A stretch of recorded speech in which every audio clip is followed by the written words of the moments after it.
Good morning. You're listening to Central Wisconsin's 24-hour information station, AM 1320 WFHR. It's time now for the Morning Magazine, brought to you by Comfort Air Heating, Cooling, Plumbing.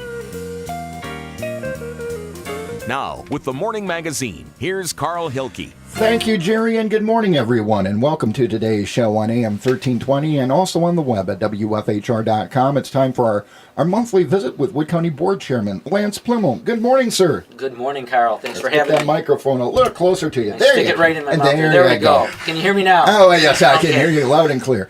Okay, well, it's budget time for a lot of different levels of government. Mid-State Technical College just announced a halving of their levy from the previous year thanks to that additional state money. So what are we looking at in terms of Wood County's budget? It is budget time. No matter what organization I'm at or what group I'm working with, they are working on budgets right now. From a county perspective, from an operational budget standpoint, we'll be exactly where we were last year. We will have for the first time in 16 years, we're going to have a very small increase this year due to the road bonding issue that we put forward. It's going to, I'm talking a couple of cents, but, the debt service on that, which is a little bit a change of the way we have done business in the past, will create a very small increase. But it was one of those where after 16 years leaving, every dollar in your pocket that we thought we possibly could, we saw the immediate need to do some improvements to these roads before they deteriorate very quickly, and we end up with what might be some, insurmountable cost from the taxpayer's perspective. So we're going to spend about $5 million on upgrades to our roads this year based on PACER ratings, which is how they go out and ascertain what the condition of those roads are. But at the end of the day, the increase is pennies. I'm talking very, very slight. So, and that also has not been formalized yet. The formal budget process will happen with the budget hearing on November 12th. I always want to say November 11th, but that lesson, you cannot have, the county budget meeting has to be on the second Tuesday of November unless it falls on Veterans Day, in which case you cannot hold the meeting on that Tuesday, so therefore we go to Wednesday. So on November 12th at 8:45 in the morning, we'll have the budget hearing in the county board chambers. The county board meeting at 9:30 to follow, where that will get approved. But I think at the end of the day, with the changes you've seen with Mid-State for one, which you said their levy was cut in half, basically. It's been backfilled with other revenue, but that's been cut. I think you'll probably see a tax bill that you're going to be pretty happy with at the end of the day. This has always been one of the things I've talked about, because when you get the bill, whether it was the school districts, the tech school districts, or whomever, it still said Wood County tax bill on it when you received it. And we had gone 16 years with either cuts or no increase along the way. I also want to mention, because you did Mid-State Tech, extremely important part of our economy. The ability to form programs to facilitate educating people for those jobs that exist in the area. And one of those places that the state, I think, sees as important, although they took it off the property tax levy, they have backfilled those dollars. And I have personally been a very strong proponent of that need. The 4-year college track is great, but it doesn't fill all of those jobs we need out there. And we really need to end that, I'm going to almost call it a stigma. If you don't go to a 4-year institution or university, success will be more difficult to attain. And that is just not true in today's world of high-tech manufacturing. There are some phenomenal wages out there for some of those people who get those educations in that tech school environment. And then the ability to transfer credits now to a 4-year institution later should make it extremely appealing to those out there. Especially when you're talking about families trying to control costs for higher education. And if you can stay close to home and get the needed skills, that's all the better. Well, there's a couple of there's a couple of things that play into that. Obviously, you have the ability to stay closer to home. You have a 2 or a 3-year program typically instead of a 4 or 5-year program, so you got a 2-year jump to begin with. And we often see some of these people coming out of the tech schools with jobs that start in excess of $50,000 a year, and we see an awful lot of the people coming out of the 4-year institutions, in both cases if you can find a job, with jobs that start at $40,000 a year. So the income gap is not what it used to be, just depending on that particular type of education. And we have a huge shortage of those skilled employees statewide. As you've seen the heavy metal tour that has traversed the state recently, we have a tremendous shortage of highly skilled manufacturing graduates. Yeah. If you're just joining us on the Morning Magazine, welcome. We're visiting with Wood County Board Chairman Lance Pliml, and Jesse's here also from River Cities Media, digitally recording our session for later air on your favorite public access channel. Check your system's listing. So when you mentioned about the pace rating for these highways, are the roads that are going to be fixed, are they county-wide or are they concentrated in certain areas? No, they're pretty much county-wide, and I don't know what PACER actually stands for, but it's a rating system where they look at the substructure road, the surface itself, the deterioration, and they rate those roads on a scale. And when they reach a certain level, they need improvement now, or else the base deteriorates. It's pretty easy to overlay a road or top coat or do some of those things. When you get into total reconstruction because you've totally destroyed a road, that becomes extremely expensive. Yeah, oftentimes in excess of $1 million a mile. Wow. So it gets extremely expensive. So sometimes when we can come in and do that maintenance ahead of time, it certainly prolongs those roads. When those were built, that way back when, they often grubbed those areas through the fill into the right-of-way, basically, paved over the top of it and called it a day. But in today's world, where we have trucks that exceed, in some cases, especially with ag use, 90,000 pounds, they deteriorate pretty quickly if we don't have substantial base underneath them. We looked at, I wish I would have brought it in with me, Carl. I think it's somewhere in the neighborhood of 13 to 15 projects that we've identified throughout the county. It's a mile here, 2 miles there, 3 miles somewhere else that really need immediate attention. From just a maintenance standpoint, so we're not beating your car up out there, and 2, from a safety perspective, so people can maintain control through that. And then the other part of that plays in the economic development picture.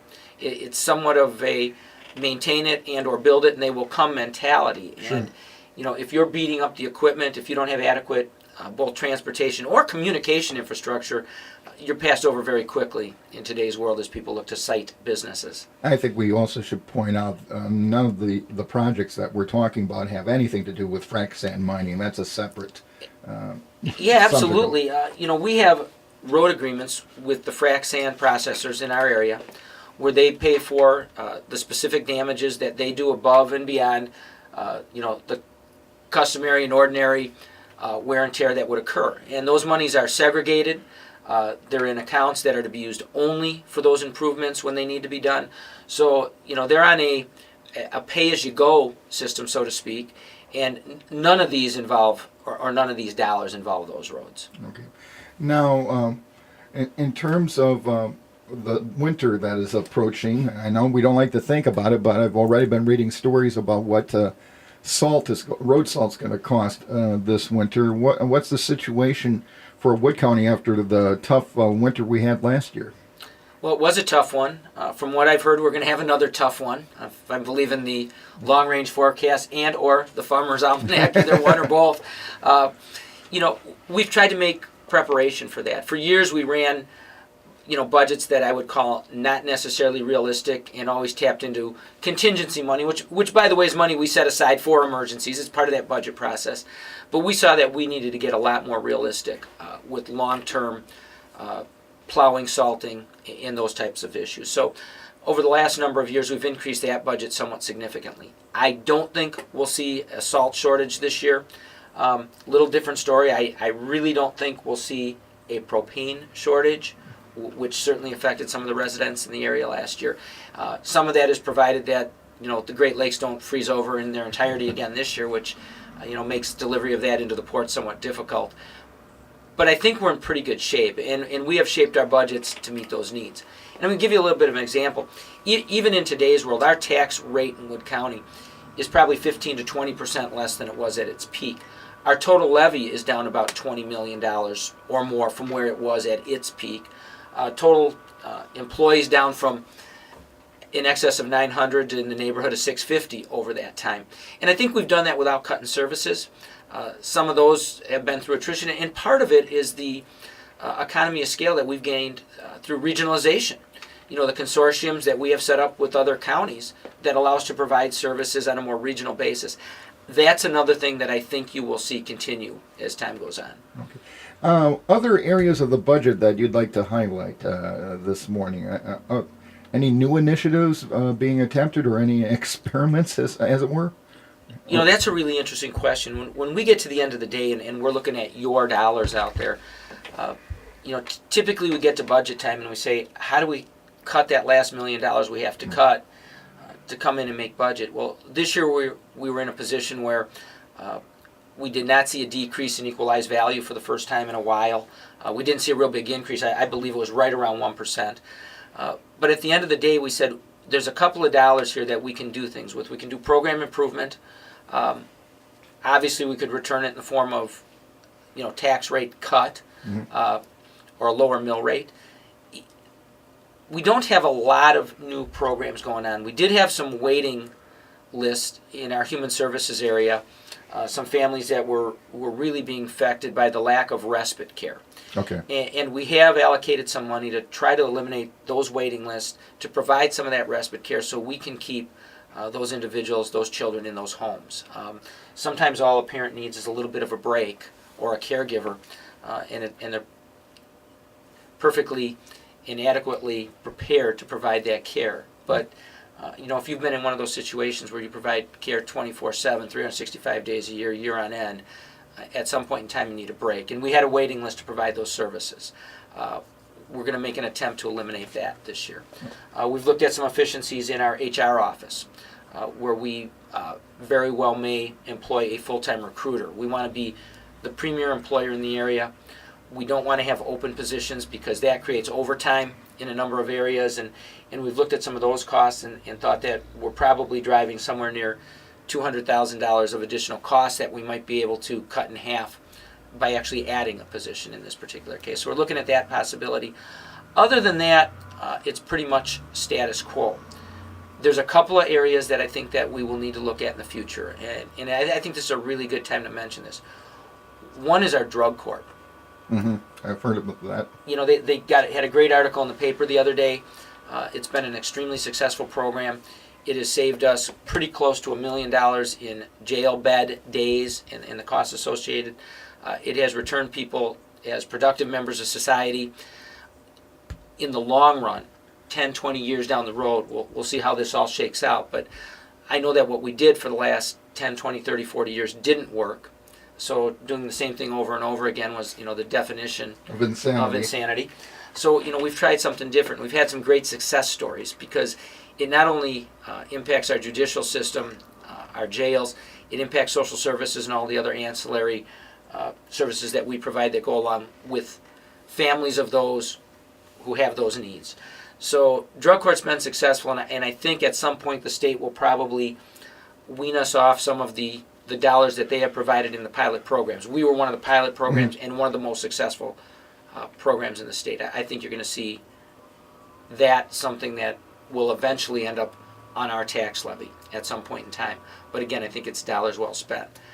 Some of you probably have read recently that the sheriff made a comment that we won't need to build a jail, probably in his lifetime. And that was certainly a cooperative effort with our Space Needs Committee, with our county board. We've worked very closely with the sheriff over that time. We've worked very closely with the judges because it's a total change in attitude. Can we use electronic monitoring? What are the benefits of using off-site detention, Wapaka County, for instance? And we know that we've been able to keep the cost way down through the efforts of the sheriff's department, the sheriff himself, the Public Safety Committee, and the county board as a whole. Okay, so yeah, you mentioned space needs. Where are we in that process? You got some public input. You've been talking about looking long range, and we know how technology has changed. And you have some parts of the courthouse, which is an historic building, that where they need to be moved because they're at an area that's not really conducive for their functions. So it's been a methodical, slow but steady process, and that's what we anticipated. It's not what we're going to do tomorrow, but what we will need in those 10, 20, 30 years. We were having a conversation very quickly before we went on air this morning about politics and being involved. And I was a small business owner that served on a couple of different committees and commissions around, and was eventually asked to run for office, and thought, I would spend a couple of years doing my part to Right. maybe make things at least better in my mind. At the end of the day, you turn around and it's 15, 20 years later, and you're still here. And part of that is having a historical perspective of what's going on and what we have done, what we need to do. But the point is that time flies. So thinking about what you're going to do next year, that's here already. Where we're going to go in 5, 10, 20 years is the important part. The jail issue, I think, has been put to bed. We anticipated that off the start. I mean, that wasn't a result of the study. The space needs study looked at all of those aspects that may affect the county going forward. We knew we already had those contracts in place. So they gave us some cost of what it would be, but I don't think that was ever anticipated by anybody on the board. Our immediate needs were to get, we rented a fair amount of space up in the Marshfield City Hall. We had adequate available space at our, what was Norwood facilities, now it is our Wood County Annex facility, as it's been renamed up there. But we were able to move those people out of City Hall, where we were paying rent, into a building that we already own, which saved dollars. And that was our most immediate need. The next need will be, where do we house our entire social service program or human services program, so we can garner some economies there. It makes a lot more sense to have those offices together in one place than to be strewn all over throughout the county. So we're working on that prospect. I assume at some point in time there may be an addition up in Marshfield. We already have the Sheriff's Department, the Veteran Service Office, the Health Department, and a number of those moved into what, and I keep referring to that, but so you know where it is, the facility that was formerly Norwood. Down here, we have Human Services located out at 12th Street. At some point in time, I think we'll look at concentrating those in a downtown location. That's years down the road, and it's also based on available funding, and then prioritizing where we spend that. Whether it be communication towers, whether it be additional building space. There's a lot of need for there's more need than there are dollars. Right. Well, you just brought up something in your description of the problem, is that the geography of Wood County. You have your two major population centers are on either ends. I mean, north and south, and you have to balance both areas. That's difficult. They could not be farther apart, and that is somewhat unusual. It actually probably provides some efficiencies to the residents of a county, because there are services that are provided at both ends, and we're not anticipating, closing any of those at either end. But anywhere that we can reduce rents by using facilities that we already own, or negotiating better rates. For instance, right now our health department is located at Riverview Hospital at a rate lower than we could possibly build a facility. So as long as we can do that, we will continue down that path. But at some point in time, somewhere, as things change, we need to be prepared, should that event occur, to know where we need to go, how much space we need, and how we would accomplish that. So that was the point of the study, and we're slowly moving that direction. The other concern is access to the courthouse, to be ADA compliant, to have the ability, we have one elevator in that building at this particular time. That makes it difficult at some times. We probably need to relocate our dispatch center and our systems department into different parts of that building. Mm-hmm. And then there's the long range. We've talked about it at some point in time. You may see another judge. You may see additional staff in a district attorney's office. As much as I'd like to see and say that crime has been cut and it's falling, it isn't. We've seen a heroin epidemic in a large part of the state. I'm sure that we're going to have our hands full at some point in time. We need to deal with those issues. We don't have a choice. There's some things I'd like to do and some things we have to do. And our board has been extremely cooperative in addressing those needs as we've gone forward. And then you look at, like, for instance, the health department and the issues that they have to deal with. And you're dealing right now with this Ebola scare, which hasn't affected Wisconsin, but it gets in the media, and everybody's going, oh, what are we going to do? What are we going to do? Well, the Wisconsin Counties Association recently did a video where they interviewed people basically on the street in Madison, okay, as to what county government does, but nobody really had a clue. And at the end of the day, I think the short story is if you have not had to deal with county government, you've had a pretty good life. You drive down the roads, and obviously you realize there's a sheriff's department, but a lot of what we do are services mandated by state and federal governments. The human services aspect, the health department. Most people in the county probably don't end up down at the health department for needs, but those do exist. I had a conversation with the director of our health department yesterday, Sue Comferman, and who is outstanding in the job that she does. And the conversation evolved around the Ebola concerns and outbreak right now. Are we adequately trained? Are we adequately prepared? What's the chain of command, and how do we handle that? We do tabletop exercises, but we need to do more than that. We need to run full-scale operations and test the system till it breaks, and find out where those inadequacies are. And they've done a great job in contacting the hospitals kind of as a first line of defense. We're going to have conversations, obviously, with the schools, not just as it relates to Ebola, but it could be any infectious disease. Right. A number of years ago, it's always the flu. There's some concern with that. We had the AIDS concerns. Right.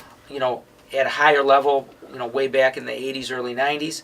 But right now, this is a concern. And how do we address it? So even if we don't see any impact in our area, those are great training exercises for the eventuality of when something does happen. So we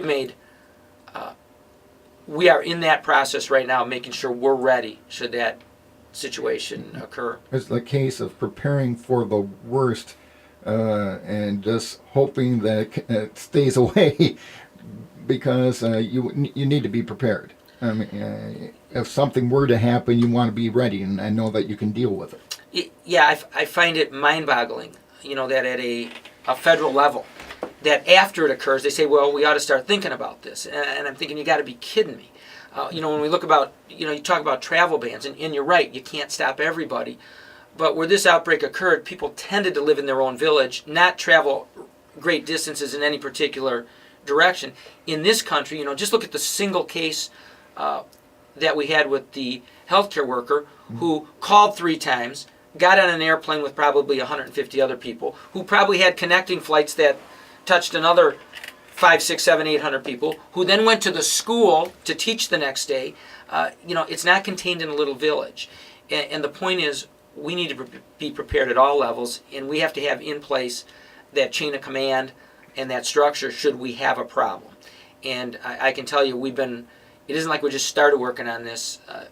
We've had some of those in place, and we are updating and looking at how we would control that should that happen.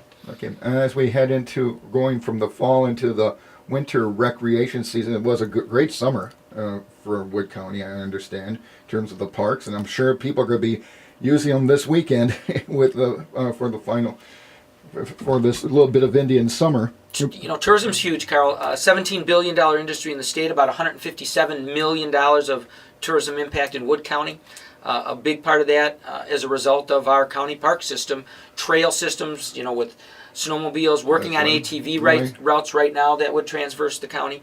The bigger part of that pie we can get, the better, because we don't typically need to build a lot of infrastructure to garner those dollars. And the one thing I will say, and this is kudos out to everybody listening, the one thing I hear no matter where I go is our greatest asset are our people.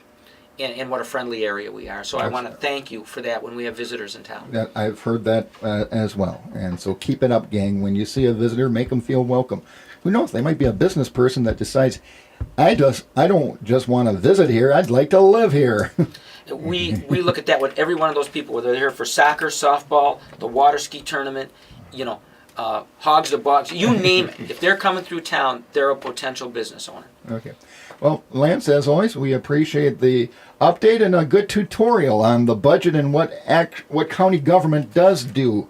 I think a lot of times we don't realize that, as you pointed out. So you have a good month, and we'll talk to you next month. Thanks, Carl. Okay.